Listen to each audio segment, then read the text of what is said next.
Hinikayat ng National Youth Commission ang mga kabataan na makilahok sa darating na eleksyon sa Lunes, partikular na sa Sangguniang Kabataan Elections.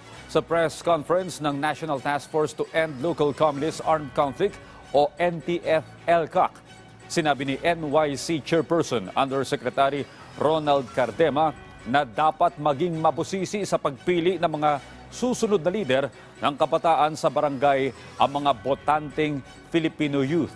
Hindi anya dapat iboto ang mga grupo o kandidatong sumusuporta sa mga makakaliwang grupo na sa halip na tumutulong sa bayan ay kumakalaban pa sa gobyerno.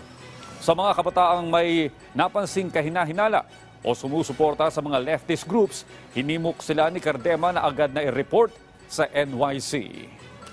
Dapat makita ninyo sa inyong puso kung anong inyong duty sa inyong pamilya at sa ating bansa. Dito sa inyong duty, ngayong Lunes na ito, ang duty ninyo ay mag-elect ng magagaling na mga youth leader sa inyong barangay upang sila ang sumama sa inyo sa mga gusto nyong magagandang bagay para sa inyong barangay.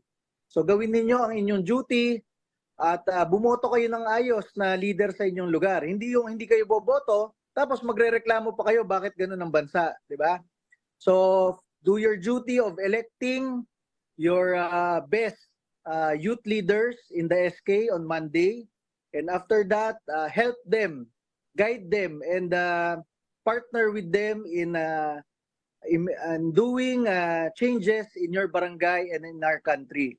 Sa katanungan ito, with regards po sa disruption, the PNP has no records of election-related plans and activities of the CTG. Wala po tayong na-monitor po na plano nila para po i-disrupt ang election ito. Actually, pati nga po yung mga reports kung merong permit to win and permit to campaign, wala pa po kaming nabasa o dumating dito sa opisina para i-address po yun.